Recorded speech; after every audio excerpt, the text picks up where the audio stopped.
हाँ मैं अंजू किसको बोल रहा? अरे कुछ नहीं यार, यार इसमें नहीं न्यूज आ रही थी ग्रुप में, कई जगह लोगों की हत्या हो रही थी, तो उस गौ हत्या का जो है विरोध कर रहे थे सब लोग, धर्म के लोग जो भी थे। तो फिर मैं बस ये था, मेरे मन में एक बात आ रही है, भाई चलो मान लो भाई गौ हत्या नहीं करनी चाहिए, लेकिन और जीव भी तो उनकी भी तो लोग हत्या करें, ठीक है ठीक है। तो उनका भी तो विरोध करना चाहिए। तो आप सिर्फ गौ हत्या का ही विरोध क्यों करें? तो हमारे धर्म में सिर्फ जो गौ माता इसी के बारे में ही क्यों लिख रखा है भाई इसकी हत्या नहीं करनी? बस इस बात तो मैं कंफ्यूजन था यार सबसे पहले तो मैं आपका ये डाउट क्लियर कर देता हूँ कि अपने सनातन धर्म में सिर्फ गौ के बारे में लिख रखा है, नहीं। आपको जो जल में रहने वाले जीव हैं जैसे मछली, उनको भी आटा देना चाहिए। इसके अलावा यदि हम गाय की रोटी निकालते हैं तो हम कुत्ते के लिए भी रोटी निकालते हैं। यानी हमारे सनातन धर्म में कुत्ते वगैरह ये जो अन्य जीव हैं उनके बारे में बता रखा है। इसके अलावा पक्षियों को हमें जल देना चाहिए, पक्षियों के लिए हमें छत पे रोटी रखनी चाहिए, ये भी बता रखा है, ठीक है ना। और यह सिर्फ जीव नहीं बल्कि अपने सनातन धर्म में ना पेड़ पौधों के बारे में बता है, तो उनका संरक्षण करना चाहिए, उनको पालना चाहिए, ठीक है ना। पेड़ पौधे लगाने चाहिए, फिर उनका संरक्षण भी करना चाहिए। अब पेड़ पौधों में सिर्फ कोई ऐसा नहीं है कि सिर्फ पीपल की ही पूजा होती है, सिर्फ बरगद की ही पूजा होती है। पीपल बरगद की तो पूजा होती ही है, तुलसी की भी, नीम की भी, और तो ये जो सड़कों के किनारे आक डाक वगैरह ये लगे रहते हैं, ये भी हमें लगानी चाहिए। यानी कुल मिला के ऑल ओवर पूरी प्रकृति का ख्याल अपने सनातन धर्म में रखा जाता है, ठीक है।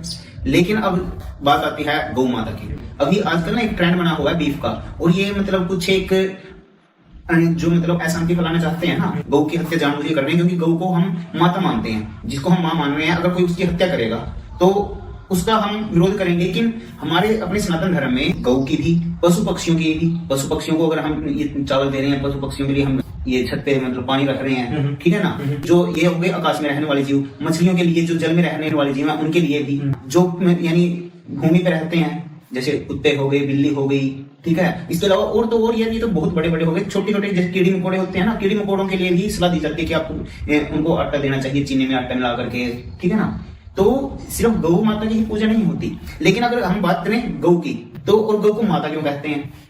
जब कोई बच्चा जन्म लेता है, ठीक है, कोई भी XYZ बच्चा जन्म लेता है, चाहे वो किसी भी धर्म संप्रदाय से संबंध रखता हो, तो सबसे पहले जन्म लेने के बाद उसके लिए क्या जरूरी होता है? माँ का दूध। माँ का दूध तो जरूरी होता है ना। लेकिन अगर बाई चांस उस समय वो माँ दूध न दे सके, यानी उस बच्चे को दूध ना पिला सके, क्योंकि जब दूध आएगा ही नहीं तो पिलाएगी कैसे? तो उस कंडीशन में जो डॉक्टर्स हैं वो किसकी सलाह देते हैं? गाय के दूध की। गाय के दूध की सलाह देते हैं ना। हाँ। क्योंकि सिर्फ गाय का दूध ही ऐसा है जो माँ के दूध का अल्टरनेटिव है, ठीक है ना। अब देखो, और माँ के दूध की कितनी मतलब महत्वता है। अब इस पे जैसे कई तो डायलॉग भी बने हुए हैं, मेरे मुन्ना भूल न जाना, दूध का कर्ज निभाना है। और इसके अलावा माँ का दूध पिया बाहर, ठीक है ना। अगर वही माँ का दूध उसको नहीं मिला तो कौन सा दूध पिएगा? वो गाय का दूध पिएगा। तो वहां पर वो एक तरह से वो गौ माता, गौ उसके माँ का फर्ज निभा रही है। यानी 6 महीने तक तो सिर्फ माँ का दूध ही चाहिए ना। अब उस बच्चे को माँ का दूध नहीं मिला तो वह उस गौ का दूध पी रहा है, तो वह क्या उसके लिए माँ के बराबर नहीं हुई? हुई ना। तो क्या फिर हम अपने सामने उस गौ माता की हत्या होने देंगे? बिल्कुल भी नहीं। और इसके अलावा भी साइंस सिद्ध कर चुकी है कि गाय के दूध के कितने फायदे हैं। और आज की डेट में देख लो आप, जो भैंस का घी है, हाँ, वो 700-800 रुपए किलो है। अच्छा। और जबकि गाय का घी है वो 2500-3000 रुपए जा चुका है। क्यों? क्योंकि गाय के घी से और गाय के दूध से भी कई ऐसी बीमारियां हैं जो ठीक होती हैं। अगर मान लीजिए कोई बच्चा पागल है, पागल हो चुका है, ठीक है, आप उसकी नाक में गाय का घी डेली रात को डालिए, 100% रिजल्ट मिलेगा। दोनों नाकों में थोड़ा थोड़ा घी। अच्छा, ये तो मैंने आपसे पहली बार सुना भाई, गाय के गीत है पागलपन भी ठीक हो सके किसी का। बहुत नॉट ओनली पागलपन, जो ऐसा भी होगा ना जो मतलब जिसका कहीं इलाज हो ही नहीं रहा, वो गाय के घी से, गाय के दूध से, गौमूत्र से। और जैसे चर्म रोग है, अगर सभी जगह से आप आ चुके हो, गौ के गोबर से उसमें मिट्टी मिला करके वो लगाने से चर्म रोग दूर हो जाता है। अच्छा, ठीक है। इसके अलावा कई ऐसे साधे रोग हैं जो गौ से दूर होते हैं। इसके अलावा जो मानसिक शांति, आप गौ को सहलाइए। अभी अमेरिका में रिसर्च हुई है, ये पता क्या है मेन रीजन क्या है?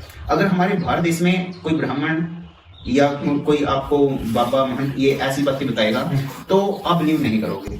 लेकिन जब वही बातें साइंस बताती है ना, डॉक्टर्स बताते हैं, साइंटिस्ट बताते हैं, तब लोगों को बिलीव होता है कि हाँ यार ये सच है। ठीक है, हमारे ऋषि मुनि उन्होंने ये रिसर्च की थी, तभी हम उनकी पूजा करते हैं, हमारे ऋषि मुनियों उनको मानते हैं हम, ठीक है। वो एक तरह से उस टाइम में डॉक्टर थे, साइंटिस्ट थे, टीचर्स थे, तभी उनकी हम रिस्पेक्ट करते हैं, जैसे आज हम डॉक्टर्स की करते हैं, साइंटिस्ट की करते हैं रिस्पेक्ट। तो उन्होंने भी ये बातें ऐसे नहीं बताई, उन्होंने रिसर्च किया बकायदा, तब जाके उन्होंने ये बातें बताई हैं हमें, ठीक है। और आज की डेट में अमेरिका में लास्ट ईयर ये बहुत ट्रेंड में चली थी न्यूज कि वहां पर 1 घंटे के लिए गऊ के साथ 1 घंटे रहने के लिए $75 से $100 तक चार्ज करते हैं, सिर्फ 1 घंटा स्पेंड करने के लिए, क्योंकि हाँ जी, क्योंकि उससे ना एक मानसिक शांति, जो बिल्कुल यानी जो डिप्रेशन में गए हुए लोग हैं ना, अगर वो गऊ के पास जाते हैं, हाथों से सहलाते हैं, तो उसमें एक ऐसी एनर्जी है, उसको डिप्रेशन को बिल्कुल जीरो कर देती है। कमाल है। फिर आपने यहाँ तो बल्कि ये चीज फ्री में रखी है, गौशाला रखे हुए, वहाँ लोग जाना चाहिए लोगों ने। अभी जाते हैं, अभी जाना स्टार्ट किया है। उस न्यूज के बाद बहुत मतलब यानी इंडिया में भी इस चीज की बहुत ज्यादा एक ट्रेंड हुआ है। और वीडियोस में कई ऐसी बातें बताऊंगा जो साइंस अब साबित कर रही है कि भाई हाँ ये चीजें ठीक है। फॉर एग्जाम्पल पेड़ पौधों की रक्षा, ये पिछले 20 साल से 25 साल से ट्रेंड में चल रहा है कि हमें पेड़ पौधे बचाने चाहिए, ये हमारे सनातन धर्म में पहले से ही है, ठीक है ना। जीव जंतुओं की हमें रक्षा करनी चाहिए। ये अब अपने सनातन धर्म में एक विशेष जीव की हत्या के विरोध नहीं किया गया, बल्कि सभी जीव हत्या का विरोध किया गया है। अपने सनातन धर्म में सभी के हित के लिए प्रार्थना की गई है। जैसे एक मंत्र है, सर्वे भवन्तु सुखिनः, सर्वे सन्तु निरामया, कि सभी सुखी हों, सभी निरोगी हों, सर्वे भद्राणि पश्यन्तु, सभी में भाईचारा हो, माँ कश्चित् दुर्भाग्यो भवेत्, यानी किसी को दुख ना हो। अरे चलो ये तो अपनी पृथ्वी के लिए हो गया। सनातन धर्म में सिर्फ पृथ्वी के लिए नहीं बल्कि पूरे अंतरिक्ष के लिए, पूरे ब्रह्मांड के लिए प्रार्थना की गई है, सुख शांति के लिए। जैसे एक स्वस्ति वाचन है, उसमें होता है ओम ध्यो हो शांतिरंतरिक्षं शांति ही पृथ्वी शांतिरापः शांतिरोषधयः शांति ही वनस्पतयः, वनस्पतियों के लिए भी, अंतरिक्ष के लिए भी, ठीक है ना। शांति विश्वे देवः शांतिर्ब्रह्म शांति सर्वभौम शांति शांतिरेव शांति शामा शांतिरेधि ओम सुख शांतिर्भवतु। यानी सभी जीवों के लिए, पूरे अंतरिक्ष के लिए, पूरे ब्रह्मांड के लिए शांति की प्रार्थना की जाती है। और जिस धर्म में, जिस सनातन धर्म में पूरे चराचर विश्व की शांति के लिए प्रार्थना की जाती है, उसमें सिर्फ किसी एक जीव को तो मतलब महत्वता नहीं, ठीक है ना। वो उसमें चाहे कोई किसी भी प्रकार का है, जीव है, जंतु है, वनस्पति है, पशु है, पक्षी हैं, सभी को अपने सनातन धर्म में महत्वता दी गई है। लेकिन ये गौ हत्या आजकल बहुत ज्यादा हो रही है। इस कारण आपको मतलब ये न्यूज़पेपर वगैरह में सिर्फ गौ के बारे में ही सुनने को मिलता है ना, तो इस कारण सभी को ये लगता है कि सिर्फ सनातन धर्म में ना गौ के बारे में ही बताया गया है, गौ की रक्षा के बारे में बताया गया है, जबकि ऐसा नहीं है। तो आपसे मिलकर बहुत अच्छा लगा रमन जी, जो डाउट था वो क्लियर कर दिया। तो दोस्तों आपको कैसी लगी ये इन्फॉर्मेशन? अब आपको भी क्लियर हो गया होगा कि सनातन धर्म में सिर्फ गौ के बारे में ही नहीं है बल्कि सारे जीव जंतुओं के बारे में वहां पर लिखा हुआ है। अगर आपको यकीन नहीं हो रहा तो आप अपने ग्रंथ उठा के या फिर अपने शास्त्रों में भी पढ़ सकते हो। जैसा कि रमन भाई ने बहुत सारे श्लोक भी बताया आपको, जिसके अंदर जो है सबका सुख, सबके लिए शांति, सबके लिए सुख की जो है प्रार्थना हमारे श्लोकों में, हमारे धर्म के अंदर और हमारे ग्रंथों के अंदर की गई है।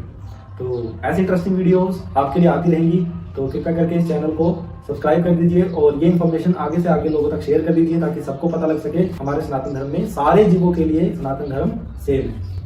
जय श्री राम। जय श्री राम।